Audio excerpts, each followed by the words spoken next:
Welcome to Ultimate TV, the OTT cross-platform multi-screen experience navigated by set-top, mobile device, or console. We have an excellent panel here. I'm going to turn it over to them and have each of them introduce themselves. And Sean, I think in your introduction you wanted to show a slide. So if you want, I'll hop down and do page down for that. So I'll just introduce myself. I'm the CEO of Whirl. Whirl's a Palo Alto, California-based company that is involved in the distribution of video programming to TVs. And so our customers are digital-first companies, kind of video producers mostly, companies like IGN and Condé Nast and Newsy and these kinds of companies, Tastemade. And they use our platform to get, mostly to deliver linear channels, linear programming, to cable TV, OTT video services like Sling and View and things like that, connected TVs, middleware platforms like Collins Company. Collins Company is actually a partner. Kind of surprised that we were on the same panel. So anyway, that's we're a white label provider. We're really a vendor to these digital studios to allow them to get this kind of distribution. We focus on TV because I want to show these slides because that's where the audience and the attention and the minutes of viewing are, not on so much on mobile, though those are growing, and web platforms and things like that. So if you look at, I mean, there's two kind of takeaways from this graphs.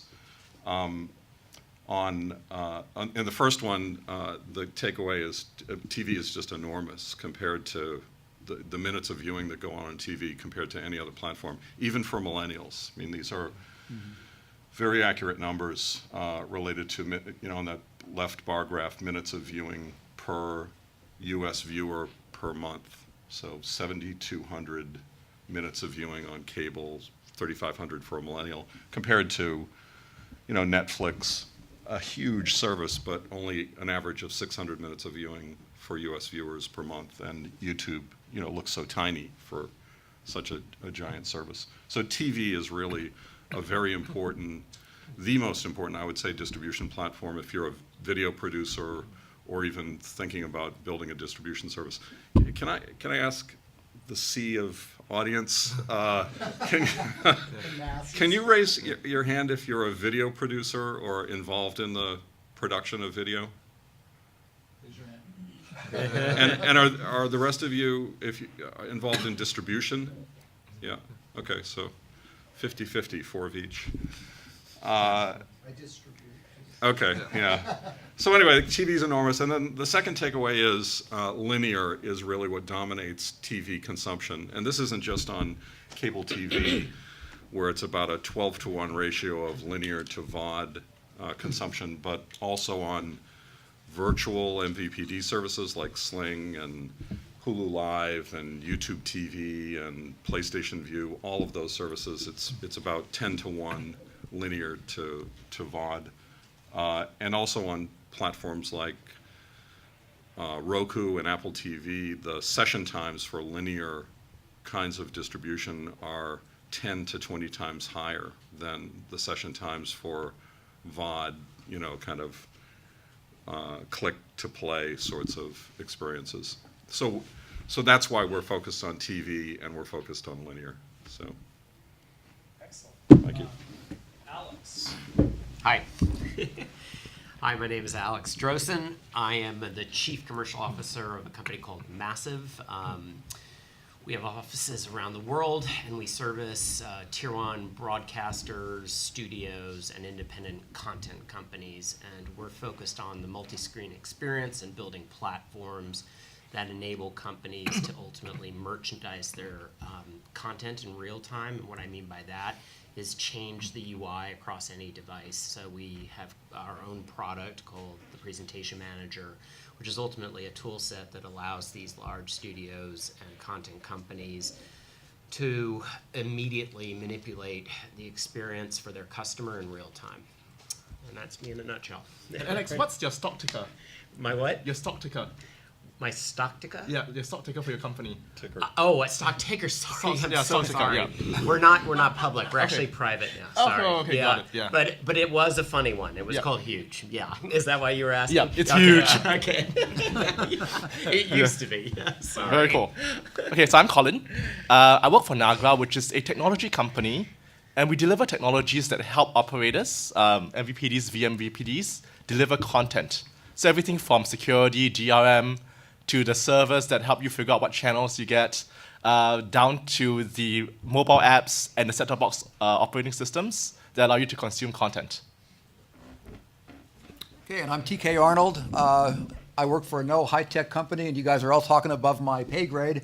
I'm an entertainment journalist. I run Home Media Magazine, and I write for publications like Variety and USA Today and the LA Times. And I cover home entertainment, which of course was rooted in the old video cassette rental days, then migrated over to DVD, Blu-ray disc, digital downloads, and of course Netflix, which is eating our industry's lunch right now. But it's interesting to see that Netflix is not as big as maybe a lot of people in Hollywood seem to think it's become. So I'm here to give you guys more of a big picture perspective on the industry and trends and consumer habits. Great, and now we have Dan Sweeney, who can introduce himself. Boy, I'm so sorry I'm late. It's terrible, terrible traffic. Just an awful accident on the 405. I don't know if anybody's heard about it on the news. We sat in traffic, we sat still, and a police cop was directing people around, and so I rolled down my window and said, well, electric, and said, what happened? And he said, well, apparently there was a van on the side of the road, and the guy was fixing his tire. And a car came along and sideswiped the van. Well, the antenna on the van snapped off and went right through this guy's arm and killed him. Gosh. Oh my God. I said, how is an antenna from this van going through his arm going to kill him? And he said it was van aerial disease. Oh. So thanks for having me here again. I apologize for being Now, late. really, why were you With the late? comedy room's downstairs. but- So, anyway, Comedy Day. yeah. Maybe not. So, They sent him up here. My name is Dan Sweeney. I'm with Nevelex Corporation. We're a software engineering services company, so engineers for hire, basically.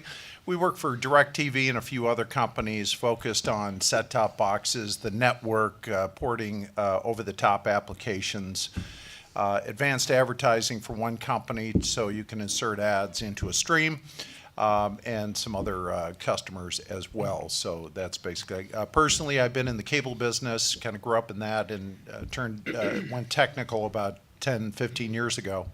But grew up, worked for TV Guide, Showtime, cable companies, interactive games, that kind of stuff. So that's me in a nutshell.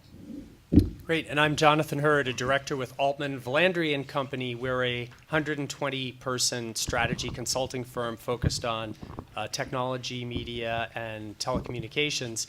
And the work I've been doing most recently is around predicting demand for new virtual MVPD services in the context of traditional MVPD. And by the way, MVPD, multi-channel video programming distributor, in case it's pay TV operators basically, and these virtual ones that Sean was talking about are ones that are delivered over the internet, like PlayStation View and the others Sean was mentioning. And that, that's one of the big changes that's occurring right now in the industry. Live channels delivered by pay services over the internet. So let's, speaking of consumer experience and changes, what do you all see as the major pain points? We know there are all these ways that you can get video today if you're a consumer. What do you see as the major pain points that consumers face in having these various options for consuming video? Finding stuff. You know, we still have, we have so much content and we have more viewing options than we've ever had before, and yet everything is so siloed. For example, you can go into Netflix and you can find all sorts of things in their ecosystem, but you can't find stuff outside of there.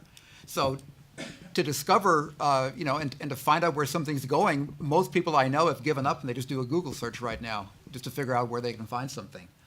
And, for years we've been talking about, will there ever be a unified, uniform search engine? I don't think there will be, unless somebody wants to open up their silos, which they don't want to do. Because once they have you, Netflix doesn't want you to leave. Yeah, go ahead. Sorry. Yeah. We'll go in order. We're going on. Fine, we'll go down. I'm fighting you two. Yeah. So, as we talk about it in the office, there's really 3 C's. So the first is the consistency of content. I think that which you alluded to a little bit. But if you look at even a TV service where you watch something on a set-top box and then you have the mobile version of the same service, the content's not consistent because the content rights are not consistent across stuff. So I can watch something on my TV and on my DVR on my TV. The moment I go to my mobile device, I can't watch it anymore.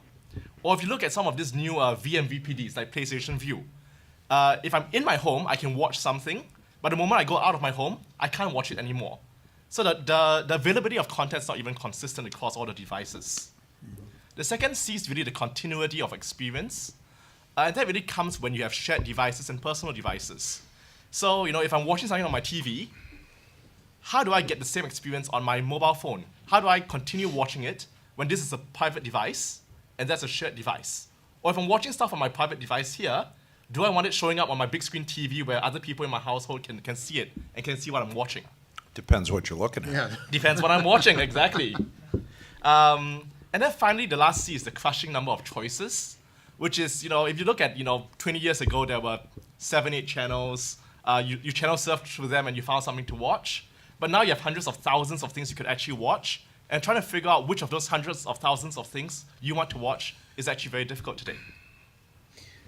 So I think, in terms of pain points nowadays for the consumer, a lot of it has to do with the fact that there's not enough data flow that's going between the different companies that ultimately allow you to sign into one service and be able to use that across any single device. In terms of the physical experience of having one authenticated service and transferring that experience across different devices, that is something that we see as important and seamless, and that's what we at Massive do quite well. But to take it one step further, it's not just about, we don't look at it as build one app and then just have one service around it. For a lot of the media companies that we deal with, it's ultimately about now speaking to a white label framework, ultimately, a platform, a technology stack that will allow you the flexibility to start other channels and brands as subsets of that initial tech stack. So what we at Massive are trying to do is find efficiency in that conversation, because technology has always been expensive, and we're obviously, starting from scratch every single time. If you have a service and you have content and you do not find the economies of scale, it becomes pretty frustrating if you go write another check around that. So a lot of our customers, it gives them a lot more flexibility, and these are customers who obviously can write big checks, but even then, it's really about finding some efficiency in that conversation so that you can test out what I would call superfan models, which may be in the 50,000 to 100,000 subscriber range, if that's an SVOD service, and more importantly, allowing for flexibility between commercial models. So a lot of people are pushed into the AVOD model because they think it's the only way to go. I think more and more now, people are seeing an exciting experience come through a hybrid of what I would call SVOD, and also ways to monetize within the body of what we call the UI framework. So the ads are not turning up just through your video OVP player. They're actually immersed into the UI experience. So, sorry, a bit long-winded. No, I just want to dive in for a second in case people, AVOD, advertising video on demand, SVOD, subscription video on demand, UI, user interface, UX, user experience. It's more or less the same thing. Sean, yeah. So I'll just be very brief. So as the person that provides first-level IT support in my home for my wife and my kids, the complexity of and the downtime of all of these various services is just totally frustrating. I know a lot about this stuff. I started out as an engineer. I know how to fix it, and it constantly breaks, and it's fragile. So we'll get there, but I think part of the reason that cable TV, MVPDs are hanging on is because it's a unified service. Mm-hmm. It's a one support call. You get them to answer. It's one bill. There's no credentials. There's no sign-in. It's just like a whole unified service. So anyway, And then I would agree with Colin's last point. I think it's not so much a pain point as a shame that there is unprecedented amount of programming content available in the world. It's on the internet, and it is not getting to our TVs because of constraints with legal BS, as part of it, but the discovery and UI, user interface technology, just doesn't scale to provide access to all of that great programming. So companies like Collins, I think, are finding ways to create new kinds of interfaces that are easy to navigate on the television with your remote control, but make available all of this amazing programming that, we got to get away from these 200 channels that are ruling our lives. So I'll just make it brief. This is what's coming is going to solve a lot of this, in my opinion. Android TV. That's Google. So they're in motion now and developing the technology community so that they can focus on being the operating system for MVPDs, using their powerful search engine in just the ways that people use them now individually, saying, what's on, or how can I find out what's on? And you end up typing it in. Well, imagine how powerful that's going to be when Google puts their operating system out there. It's available on your big screen, and then matches it with a mobile device so you can take it out of home. It's coming. I promise you it's coming. And what will accelerate its growth, there's some downsides. MVPDs say, well, I don't want to partner with Google. They're too big. I don't want them in my shorts.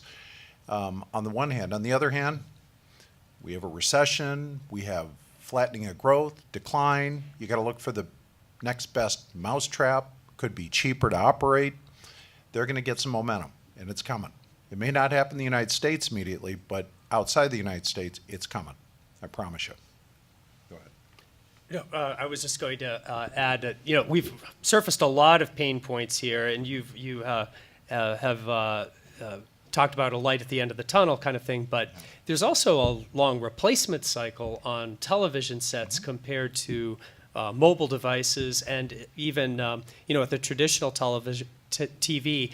I could hook up another device. It may be a pain in the neck to do that, or it may require technical expertise. But and there are other competitors too that won't let Google. It requires some consumer choice, right, as well. So it may be that there's still a variety of different user interfaces, operating systems, et cetera.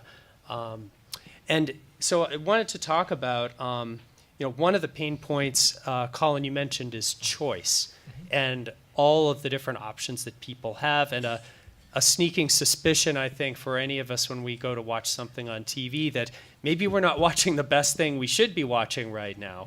What's happening to relieve that pain point in terms of search and discovery? And I know a lot of you have points of view on this, but Colin, if you want to start that off. So maybe I'll start with a more controversial viewpoint, which is really around recommendations. So we hear a lot about finding the best recommendations technology in the industry. And if you look at Netflix, in 2015, they spent $150 million on just recommendations. And that's a lot of money right there. The big question is, how good are the recommendations even after all that investment? And the answer is not very good. We measure the effectiveness of recommendations based on how many people actually click on something that's recommended. And their click rates, at most 60-something%, doesn't go much higher than that. So after all that investment, recommendations is not working out too well. So my controversial viewpoint is that this whole recommendations game is a bit of a lie. And so what's really the truth here? If you look at a graph, right, between 0 and 100%, part of it, 100% being, something that a user absolutely wants to watch, 0 being not at all relevant, never want to watch that. The recommendations engine takes you only part of the way. It gets you maybe to the 50% mark. But beyond that, you really have user experience taking over and trying to sell the output of the recommendations engine to the users. I'll just end with one quick anecdote. So in 2009, there was this startup company. It was a mobile app. It went from 0 users to 10 million users in about a year and a half. All the app did was to recommend one place that you could go to for lunch or dinner. So it recommended one restaurant to you. That's all it did. So they had one shot, they recommend one restaurant to you. So they must have some really amazing algorithm, right? Some really amazing recommendation technology. The question is, what technology did they use to recommend that one result that you would like? And the answer is actually, they close their eyes and they pick one at random. So, and that's a big disconnect, right? Because picking one at random is a really easy algorithm, but yet it had 10 million users. And this app is called Urban Spoon. And Urban Spoon was an app, if you remember it. You shake your phone, it has this jackpot-like UI, and then finally your jackpot stops, and then here's your one place you can go and eat. If you don't like it, shake it again, the jackpot runs again, and you get another place to eat. But that's really how UI can really sell the output of a not-so-good recommendations engine. You know, I think maybe somewhere between shake your phone and a recommendation engine that's perfect is reality. And that's on TV. People in the TV industry have known this for years. People aren't looking for exactly the right thing. They're looking for the first best thing, the first good thing they find. That's when they stop. That's what they start watching. So, you know, the UIs, like your company designs, what they surface is going to be a set of choices, and people aren't going to spend the whole night looking for exactly the right thing or going through the recommendations. They're just going to find something that's good enough, and that's where they stop. So I think a lot of these, you know, user interface designers and technologists think it's all about perfection. It's not really. It's about good enough. People are, you know, looking to be satisfied with something and get on with it more than they're looking to find the perfect viewing choice. Right, and people are inherently lazy, and I see it with Absolutely. myself. You know, I mean, I finished watching a series on Netflix. You know, I've got a stack of brand new movies on Blu-ray disc. I'm too lazy to go and put the disc in and press the button and switch. So I sit down, and then I'm even too lazy to look to really roam through Netflix.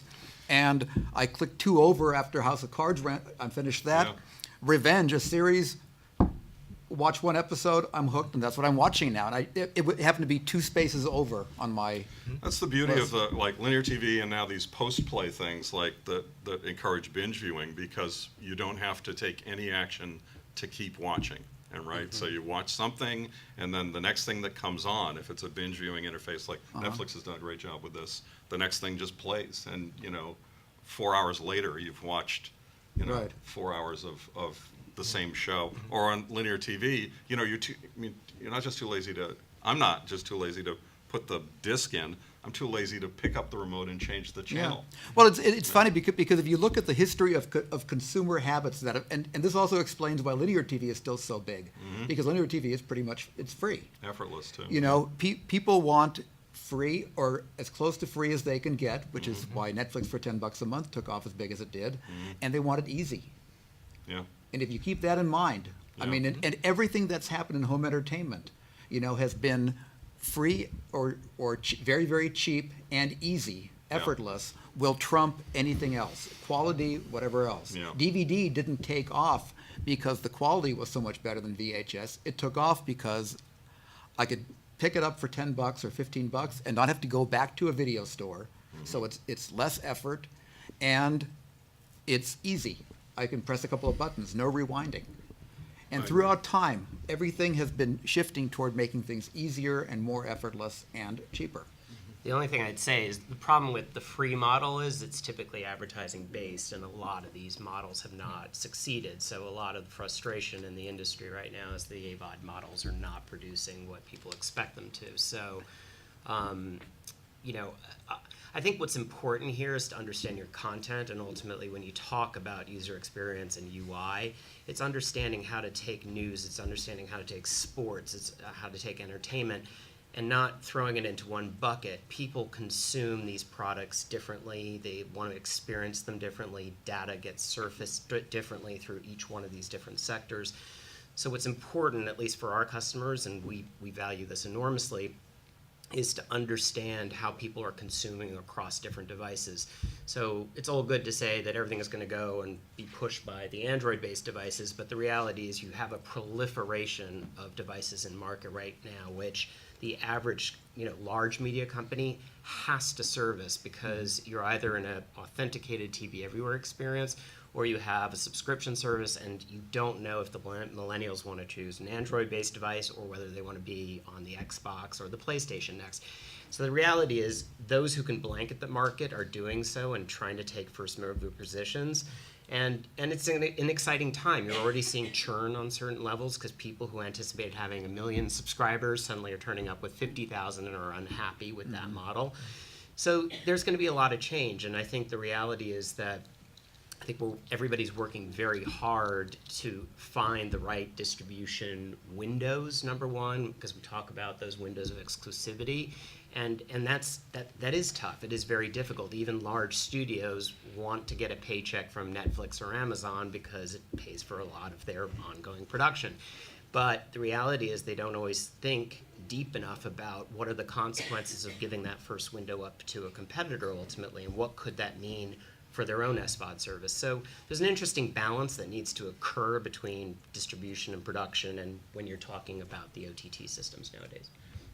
Well, just continuing a bit on search and recommendations. One of the things that we found in our research is that, we asked if you were going to one source, if you don't have a plan for what you're going to watch, would you turn to an online source? And we gave some examples like Netflix, or to your pay TV provider.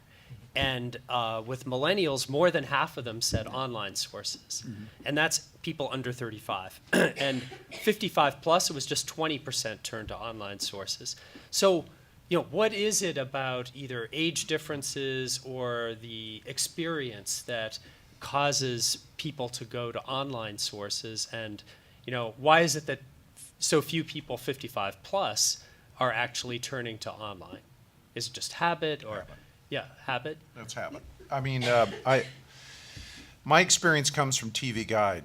Before it was TV Guide, it was United Video, and the division I ran sales and marketing for was Preview Networks. Does anybody remember that little scrolly guide with the video on top? That was my baby. So we grew that thing up to about 80 million subscribers, and I give anybody $1 if you can find it anywhere now. But at the time, it was a big hit. We had better ratings than the Weather Channel, CNN, Headline News, some others. You would think, what, that scrolly guy did? Yeah, and it was because people in the demos that you're talking about, people got used to using it. And we had to deal with a transition from going from that uncontrollable scrolling guide to an interactive guide, which we introduced through what was TCI at the time, and Comcast ended up with those subs. But TCI developed this head end in the sky, and we developed a interactive guide that consumers could use for the first time. Well, they tracked the usage on that, and back in those days, you had folks 55 plus that didn't want to touch the thing. They wanted to use the preview channel. We all had a big laugh about it. Instead of controlling exactly what they wanted to see back in 1990, I think we launched it in 94, interactive guide, which is what's the big deal now. It was a huge deal then.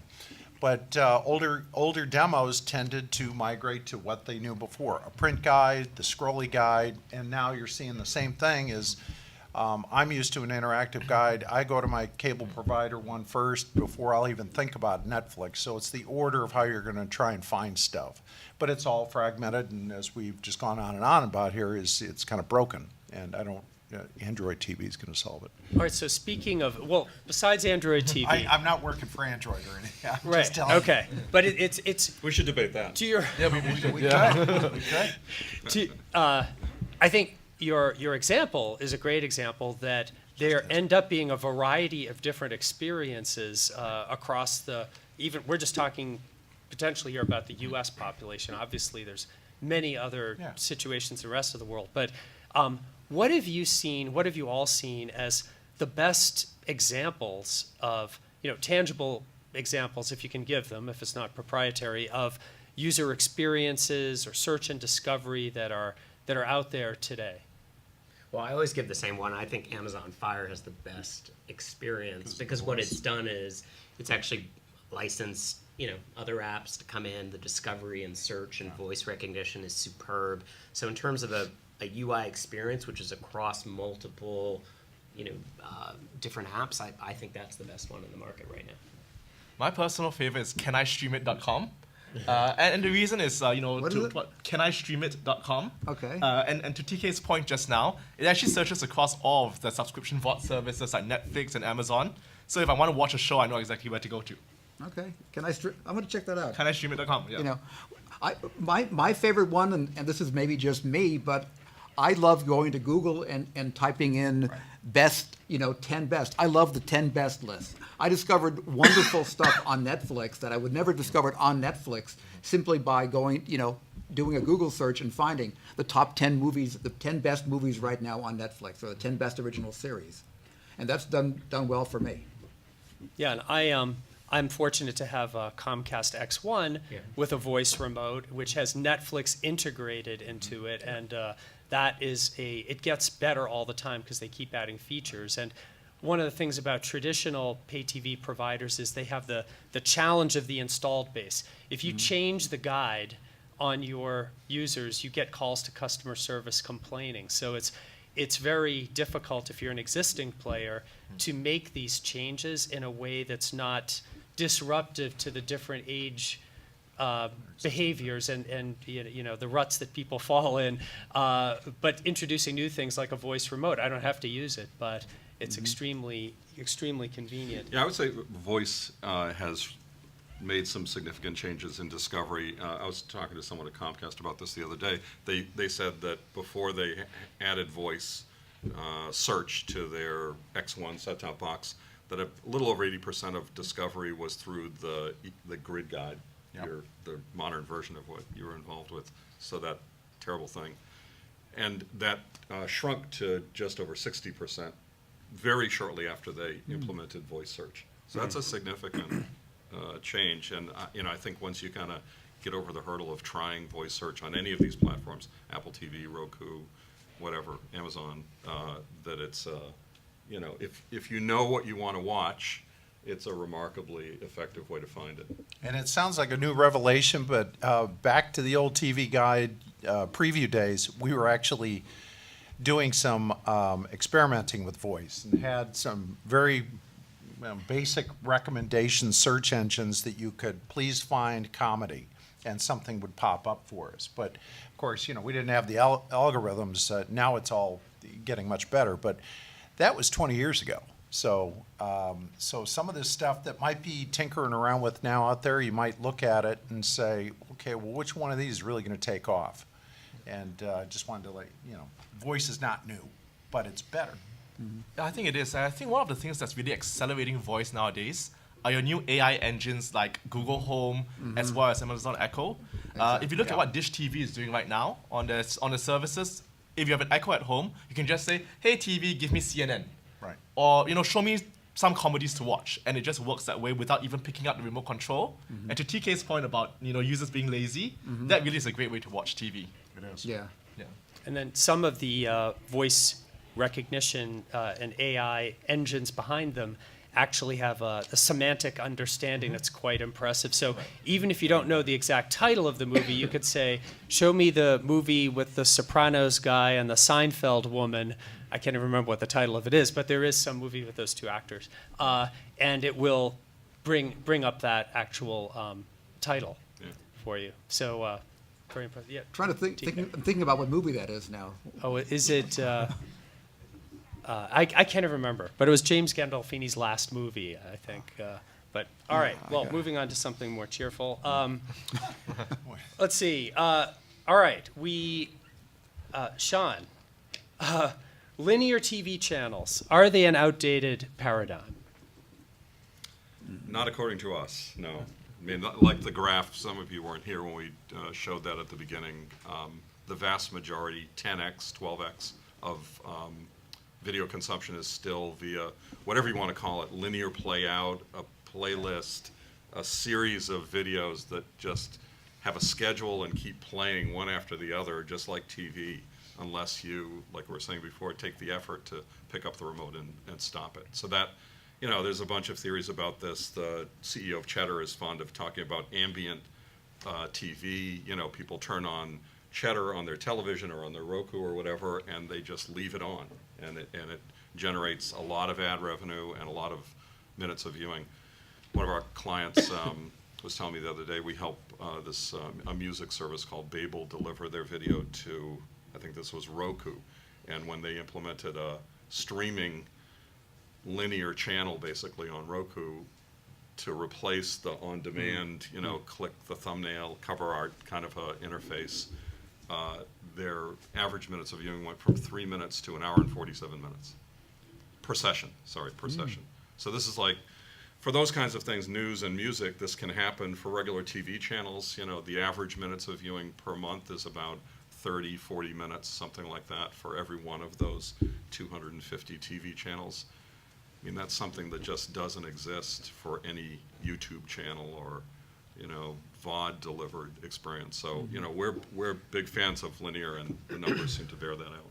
I think we're making this a very U.S.-centric conversation in terms of its audience, and the point here is that in this day and age, if you own content and you want to monetize it, it also works outside the U.S. And more importantly, you can launch services that are strategic to the value of the content that you own. So the whole point here is that we spend a lot of time with our customers talking through what devices are going to make most sense in what geographic regions, and more importantly, what you can come to expect in terms of engagement, because like if you were launching something in Brazil tomorrow, there's very little engagement on an iOS device, but huge engagement on an Android-based device. However, they also buy a lot of smart TVs in Brazil. So if you target 2014 smart TVs and onwards, you actually will see, a way to monetize that. So it's interesting. I think, you really have to look at the world as to be opportunistic and not just look at one geographic region. Mm-hmm. A lot of people in the U.S., because the rights are so tied up, most of the money now is going to be coming from foreign territories, and that's, I think, important to note in this type of a conversation. Mm-hmm. Absolutely. Well, speaking of different audiences and customer segmentation, Colin, what are some of the opportunities and challenges of realizing that your viewership base is not a monolithic single entity, but has all kinds of different segments and possibly different, and also different geographies depending on how you've licensed the content? Indeed. I would say that there's always this theory that there's sort of two sorts of users, the sort of, high-tech users, the millennials, if you will, who like watching, SVOD content, Netflix and all, and the people who are, more traditional users who go to the EPG more and things like that. What our research has actually shown is that there's not really two types of users. It's really two types of journeys that people go on. So, even if a modern user, like someone who's 20-something, presses the EPG button, he's kind of going through this traditional discovery journey. Whereas, if someone who's, the typical older user, but if he's using voice search, that becomes more of a modern discovery journey. And I think that's the big thing about designing for TVs. If you design for an app or if you design for the PC, you kind of have this one single focal point, right, where everything goes through. It could be a menu system, it could be a catalog of carousels, but there's that one focal point. But when you have a shared device like a TV, the opportunity is really in designing for all these different journeys that people want to take throughout the UI, instead of forcing everyone through this single focal point and this single discovery mechanism.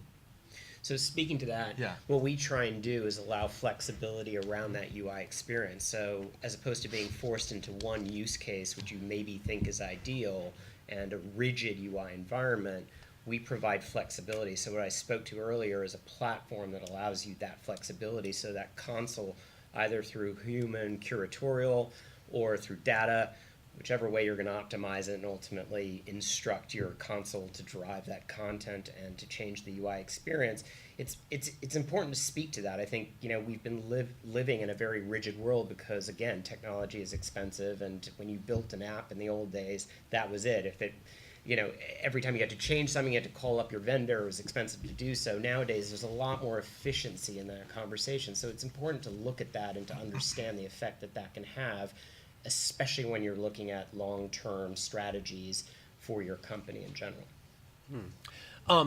I was just had a flashback probably about 6 years ago moderating a similar panel here at Digital Hollywood, and we were talking about, Colin, as you brought up, the shared device versus the individual device. And in a shared device, if you're going to have recommendations and merchandising, you'd ideally like to know, well, who exactly is in the room at the time, or have some way to know, like Netflix allows you to pick your profile so that you get relevant recommendations for you.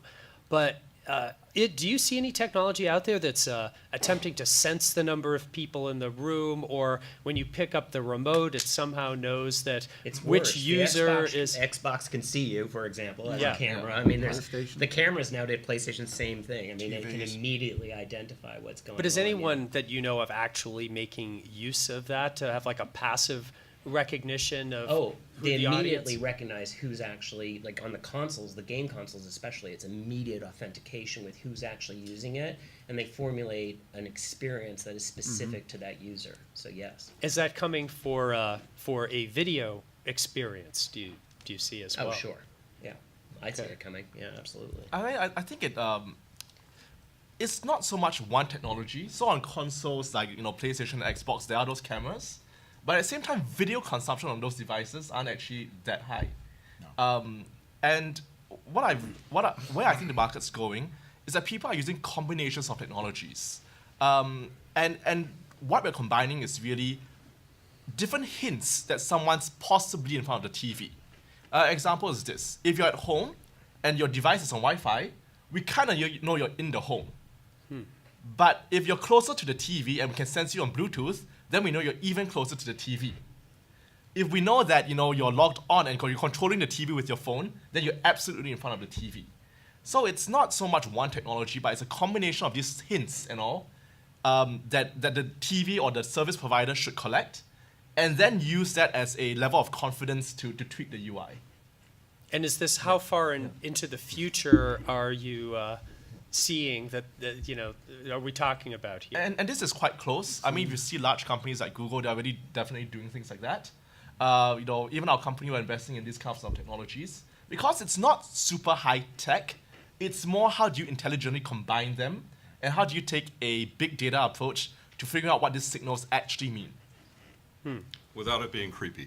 Yeah, without it being creepy at all. Exactly. But it's always creepy, so it doesn't really matter. It's like, But our creep factor is diminishing. Exactly. Yeah. well, You get over it, right? No, Yeah. I mean your phone is always on. It's Yeah. Everybody talks about being weirded out. It's like as long as your phone is on, Yeah. it's hearing, it's seeing, it's Yeah. watching Sure. everything that you're doing. I mean, like Uber always knows where you are, even if you're not in the Uber app. Well, in Google, I mean, And it Android knows- TV, yeah, all where that you're stuff, it standing. knows everything. Yeah. Right. So, Well, we have all this data. There's not only the potential for targeted recommendations, but targeted advertising. Now, I'm not sure how much any of you are involved with using that data for serving up different ads and that technology, but to the extent you are, what are the trends that you're seeing there? Do you wanna- yeah, we're involved in that. We do hyper-targeted ad insertion in the linear channels that we distribute, and it's web style. So just like, you have this kind of creepy experience where you go from website to website because of advertising methods that are available there, and the ads seem to follow you. The thing you searched for on Google, all of a sudden there's an ad for on some random website. Well, the same thing is happening in TV. We watch what people watch. We know who they are to some degree, the zip code and there's all kinds of information that you can gather from that, Yeah, and then but serve ads that are appropriate to the Within person. the house, is it to the person or to the household? Well, it's Or- TV, so it's to the device, really. Okay, okay. Yeah. But what's happening now, as you're seeing, is there are networks that are getting together with other networks. It's becoming more programmatic. They're trying to charge higher CPMs by ultimately aggregating what they call more focused, data-centric, targeted experience. But the reality is it's still very much run-of-the-mill, and this comes down to the value of data across different devices and the blockage that can occur from device to device depending on the windows of exclusivity of the content and so forth. Yeah, but there are, within devices, so like Apple TV and Roku, for example, have very good connected TV targeting in those platforms. It's But totally do they share? inside that. Do they share their data? They definitely do not.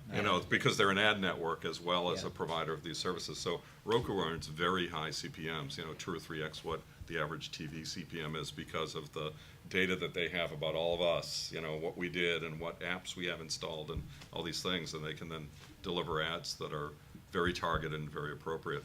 Maybe it's good. You know, I don't really want to see ads that are inappropriate to me if I have to see ads at all. I think if you ask the average ad buyer at a large network whether they're pleased with the value they're getting for the billions of dollars they're spending in digital right now, I think there'd be a lot of no Don't you think answers, there'd be you know? more yeses, though, than gross rating points-based television ad selling? In digital? Yeah. No. Not yet. Really? So I'm going to throw another solution out. At Nevelex, we have a customer, Invidi. And Invidi does advanced advertising targeted at set-top boxes through traditional MVPDs, where they can resell the same 30-second ad spot over and over again. So instead of getting $100 for a 30-second spot, they can get $900 or $1,000 by reselling that 9 or 10 times and targeting a Lexus for you. Nah, you can't afford a Lexus. Chevy for you, and maybe a Lexus for you, right? And for you, maybe a lady's handbag. And you said, well, how do they know which ad to target in there? So they take some data from Epsilon and Dun & Bradstreet and those sources. They mix that up with set-top box data, so they know when the thing's on and off and people are clicking with the remote and so on, and they mash all that up. And they can zero it down to the household, and based on those assumptions, get a pretty good picture of who's in the household and what they're watching on TV, and then tailor that ad. Basically deliver the demos over and over and over again. So, which is much better than the waste that's out there now. On TV. Yeah. Yeah. So, I think we're just throwing out. But So that's still 80%, 90%, well, somewhere 80 to 90% of the advertising revenue in the industry. Part of the problem, though, is that a lot of TV networks benefit from the inefficiencies of ad targeting. So they Yes. can sell based on GRPs and gross rating points. That's right. It's like the number of people that are by Nielsen reported to be watching a show or a channel or whatever, and make a lot more than if these advertisers really knew who was seeing these ads. They wouldn't pay anywhere near as much. But those inefficiencies are going to take a lot of time to wash out of the system because that's the way things work. It's not going to It's happen TV. overnight. Yeah. Well, those inefficiencies kept, newspapers alive for a long time, for Yes. example. In Yeah. the old days, the newspaper model, we have a circulation of 500,000 and we have a 2.5 person pass around factor. Right. Oh, okay. Yeah, And sounds now pretty good. with everything being online, we tell them how many visitors, how many unique visitors, how many hits, how many click-throughs. Down to, the 500,000 people becomes like, 11. Yeah. Oh, so it works against you. Oh, yeah. You got that. Oh, yeah. Absolutely. As opposed to Dare to Dream, with all these copies and they're passed around. Just imagine all the people. Yeah. You're right. Works Well, there'll against still be the importance of reach, even if there's targeting, and it depends on the type of campaign Right. that you're running as well. So let's shift gears a little bit to video quality. How important is it to have high quality video, and what are the prospects for going beyond HD with 4K and HDR on the horizon, and how much activity, real activity, are you seeing there? HDR is gonna roll out in mass before 4K does. This is, by the way, sorry, high dynamic range. Right. So they're basically brightening the pixels that are on your TV already. They're doing a better job of that versus 4K, which is doubling the pixels. And of course, it takes significantly more bandwidth. Now, it's not to say 4K is not coming. It is happening. It's just being, you're kind of seeing fake 4K out there. I think Netflix does some of it now. Well, the home video industry went through this in a Yeah. very interesting way. I mean, first of all, Yeah. everybody introduced, with TVs, we all came out with 4K, and the dirty little secret is it was a disastrous launch. Nobody cared. Right. And that's when they came up with the idea about wide color gamut and, most importantly, HDR, which is high dynamic range. Right. And the premier delivery vehicle, they decided to have 4K Ultra HD Blu-ray disc. This is the ultimate best picture. The problem is that even with the side-by-side comparisons, and I went to CES and saw that, and people are excitedly showing, look how much better this is. And you know, You really could Yeah. tell. Can't tell the difference, yeah. it was almost, you know, even with Blu-ray and DVD, it wasn't, it was more pronounced back then. But with HDR and 4K over Blu-ray, it's a very faint difference, mainly in some of the shadings and the tones. And, you know, I'm in the industry, but I'm watching it and saying, do I care? Is this really worth, you know, reinvesting everything, buying everything over again? No. And especially with the specter now of 8K coming out there, Right. you know? So part of the question you had here was quality of service, and if you think about it with your MVPDs, Comcast, Spectrum, the others, DirecTV, I'd say their quality of service is at a very high level, and it's been out there for ages. So they've had some time to figure it out and get it right. Right? I think your quality of service issues really are more in the OTT space. And think as a consumer, whenever you click on one of those little apps there, you want to go to, I mean, Netflix, Hulu, whatever, and it doesn't work, who do you get mad at, right? Do you think, wow, that cable company is not doing their job? No, you don't think of the broadband. You think of Netflix or Amazon, the app that's not working, or Fox or Turner, whatever their brands are. In fact, I asked that question to some of the network guys yesterday, and I said, you guys getting the calls? He said, oh, tons. They have phone banks for people to take the calls for people that are calling them because they're saying, hey, this thing's not working. You know, About their apps? yeah, Yeah. about their apps. Yeah. And if you think about it, how many streaming players are they having to manage? How many smart TVs are they managing? And so it becomes kind of complex. And then you have the broadband issues where it could be just in your home. You got too much stuff connected to it, but the consumer doesn't know. I mean, you know, I don't care. It's supposed to work. So quality of service in the OTT world, I don't want to say it's a mess, but it's certainly very challenged still, and will continue to remain so for a while. That really segues into the content question, which is it's not really about the best quality of content like HDR, but the right quality of content for you on the device that you're consuming it. So a simple example, of course, is if you're on a mobile phone, would you rather nice HD content, but it buffers every 2 seconds, or would you rather lower content, but it's smooth? But an even more important thing is to realize that if we look at endpoint devices today, you can get a 4K HDR TV for less than $1,000 today from China. But the quality of the HDR rendering is so horrendous that if you send an HDR signal to it, it looks worse than your normal signal. So figuring out what the right version of the content to deliver to the right device, that I think is really important going forward. Yep. So speaking of these quality challenges, this puts a lot of pressure on service providers, whether that service provider is a traditional MVPD or it's an app that's going direct to consumer. So what are the challenges that you see as key challenges that service providers face in delivering a high quality service, and also apps? I know we've gotten into some here, but what do you think are the other challenges of going direct to consumer, particularly if you're a new entrant like an app? Marketing. So you Bingo. could have the best app in the world, but to take the old phrase is if a tree fell in the forest and no one was there, would it make a sound? So if without marketing, these apps will be lost. Yeah. You think They are. Yeah. Yeah, exactly. I have a friend What, that- the Apple Store. What do they got? They got 1 million apps in there. Yeah.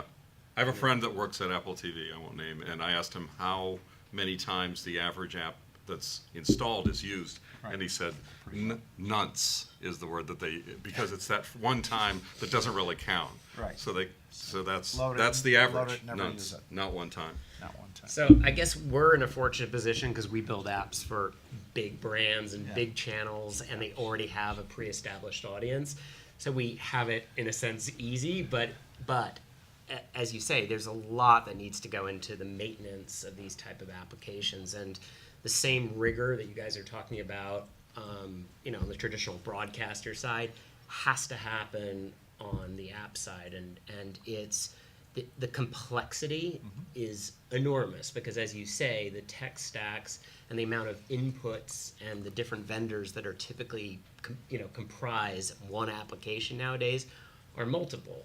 So the reality is that it is a complex stack to maintain, number one, but we don't have downtime, rarely. I mean, you may have apps that sometimes just are not working, but for the most part, there are very strict rules around, the SLAs around, speed and buffering. And everybody wants to come to you and say, yes, I want a Netflix app, and I want the speed of a Netflix app, and I want you to build it for $50,000. That doesn't occur in this world yet. And so the reality is that people don't have an appreciation for how much goes on behind the scenes from a technological vantage point.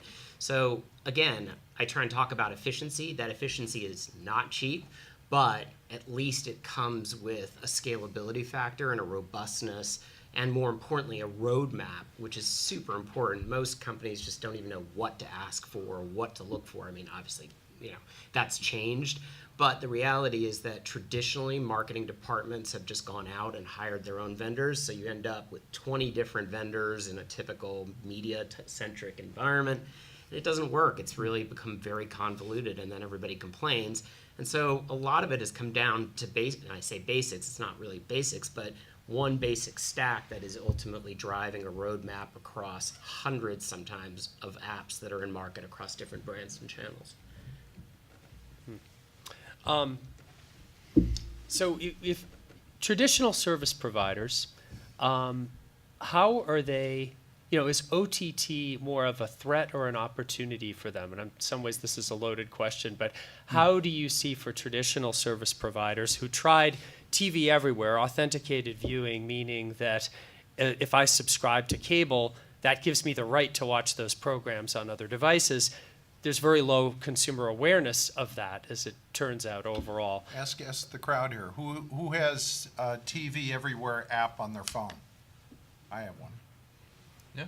Okay, just a few. And this is a more knowledgeable crowd. But that's than an the- extension of the cable Yeah, well, subscription. it's just a little, it was just Yeah. a little side note Yeah. there. Ask the question of who is aware of it and doesn't have it. That's a different question. That's a different question.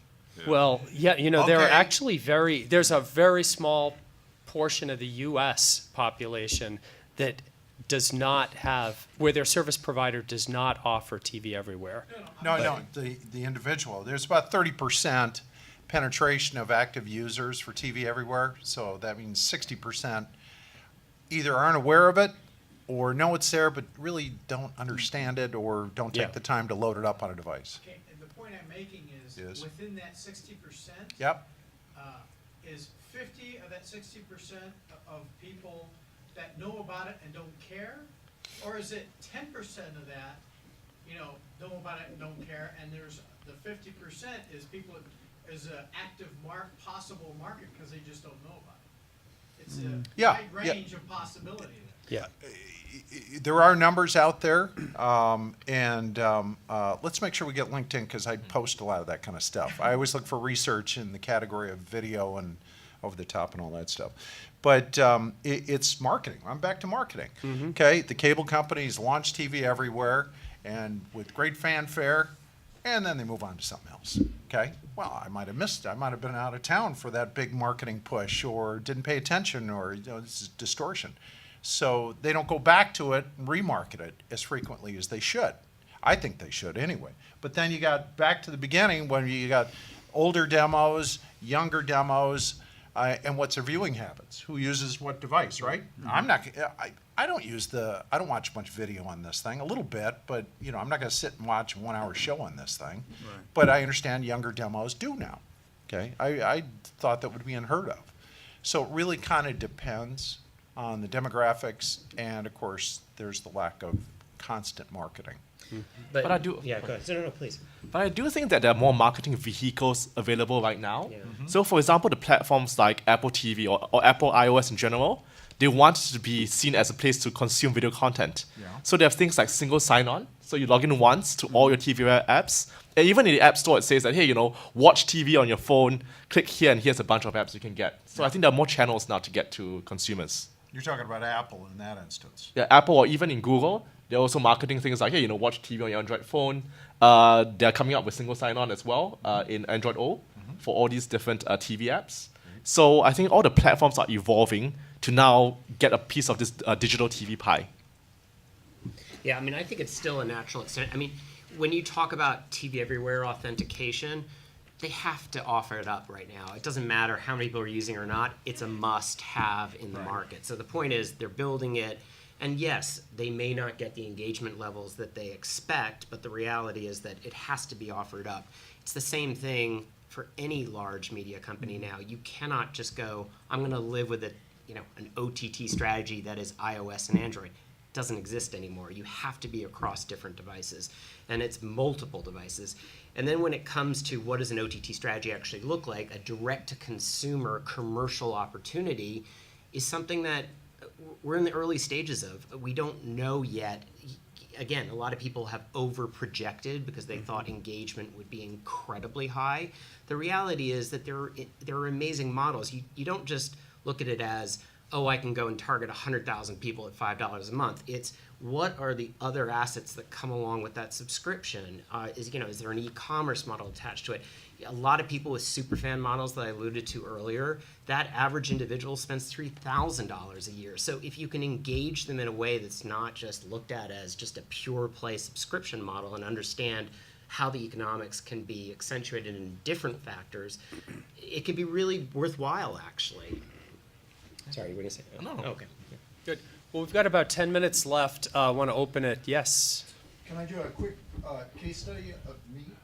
I have a TV series. I don't mean me, but I mean my company.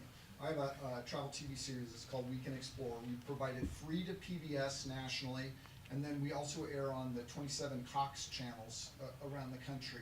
And one of the questions I'm asking myself now is we spend a lot of time on going after advertising and stuff like that, but our viewership in Cox is small and it's always market driven. I'm starting to wonder, should I go to a thing where I'm trying to push them to an offline thing where they come and watch us VOD? Should I set up a TV show? Should I, instead of trying to sell advertising, should I try to sell trips and that kind of stuff? So if you could just talk with your experience to maybe, I've got about 100 shows, about 50 hours of travel content. What you might do if you had this and I could distribute this and do whatever I want with it. You making any money? Yeah, I'm doing all right, but And I we're- want to make a lot more money. Well, of course. But where are you making your money from? The cable operator or because Yeah, you and I- pointed out you had 2 distribution channels, one through, We I think you said provide it Cox. free to PBS nationally. Okay, so And then where do they Cox. put it? Where do they put? I mean, they Well, it just airs stitch on it into their 210 linear. PBS stations. So just a time slot sometime in the week. Right, yeah, and it varies between the PBS stations. Okay. And then on Cox, it's the same thing between the Is it on different there? stations, but. You know, mean on their, is it on their local yeah. government channel or No, it's local like they have a access channel or like- something? Like they have Channel 4 San Diego that used to Yeah. carry the Padres for Right, years. right. And Channel 3 Orange County. Local broadcast affiliates. Well, Yeah, but but it's they the focus local on access, local it's the content. local Yeah, access it's not channels.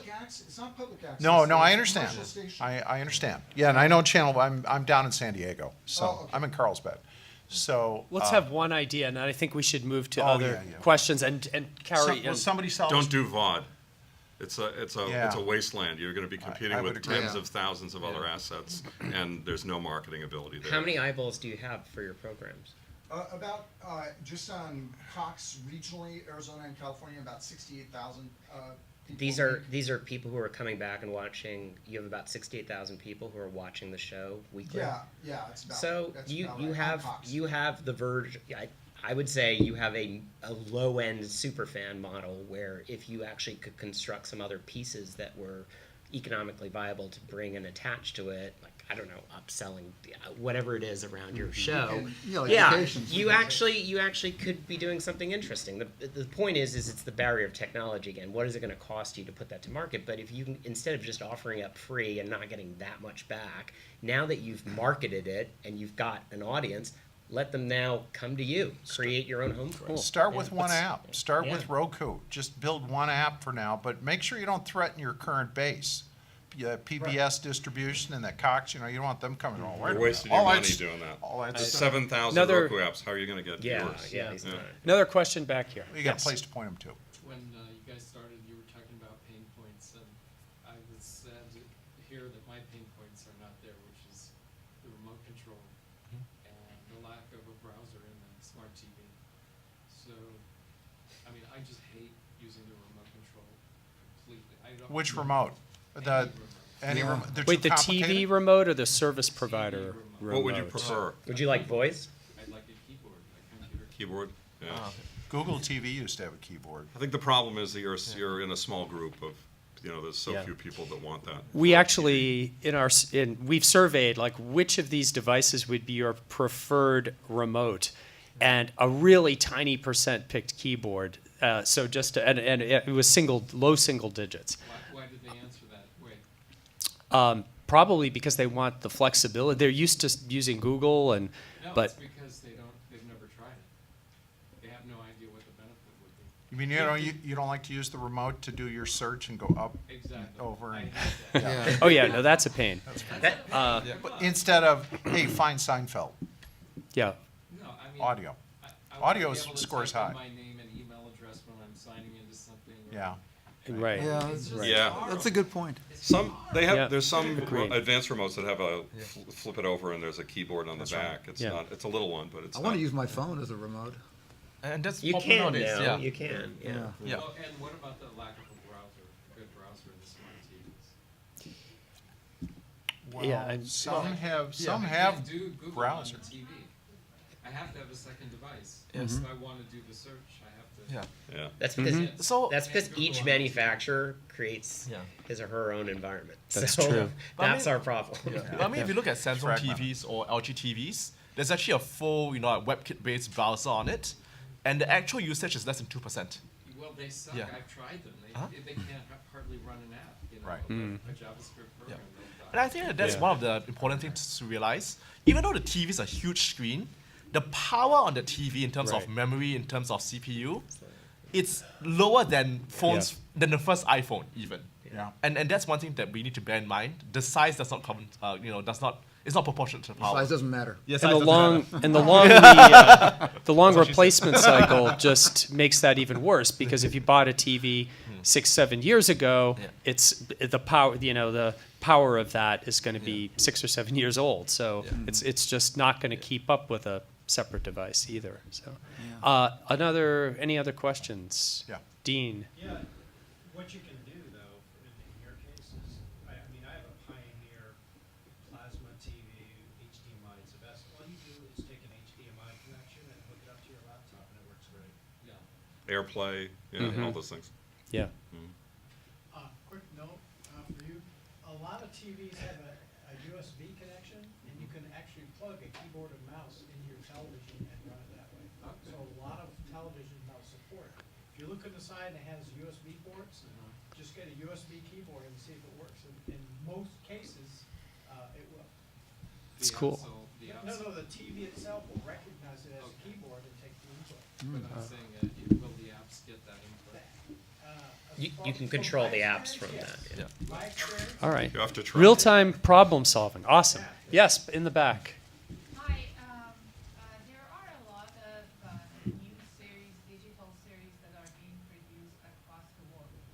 And this is mainly for the over internet TV and show TV and not the traditional broadcasting. And there is a lot of content out there, either produced in France or Europe or South Asia or Asia, or same thing in U.S., Latin America too. Now, do you see any barrier right now that causes restriction of a series that is produced either in Europe or in South America or Asia to be broadcasted in U.S. or vice versa, from U.S. to other ones, through the online TV platform? Other than the language barrier that exists. No, if you have the right- Content rights. It's a content rights. Yeah, if you have the rights to distribute it onto a specific device, I mean, you can't go to a broadcaster, license it. They'll probably ask for all rights, including digital rights. Then you'll be stuck. But you can go direct anywhere you want. Yeah. Okay, so the direct on internet, there is no restriction. Well, there's content rights. I mean, if you don't have content rights, say they just cover the United States but not Canada, or they're good in England, but not good in Germany. There's super complicated rights related to just about anything that's And on they can TV. track, and over the top, they can, well, it's IP, well, it's IP address. They can figure out, they know where to block it through So let's IP. say we are a content producer Yeah. and we have produced something in Canada. Now we want to broadcast it and make. If you own it, you can show it Yeah, anywhere. yeah. If you own it, Yeah. you dictate the Yeah. content Yeah. rights. But I think what you're getting at What if you is don't? how are you going to distribute it, and then you run into other technical challenges and other issues, right? I mean, there's no such thing as generic distribution, right? Are you going on YouTube, or are you going? But if you own all the rights, you could choose any of those platforms. Platforms and then the distributor. Yeah. YouTube's not in China, for example, so you couldn't, that wouldn't be your solution. You'd have to Right, find a that's a different good way in. point. Great, thanks. Any other final questions here? All right. Well, please join me in thanking our panelists, and thank you all for attending. Thanks.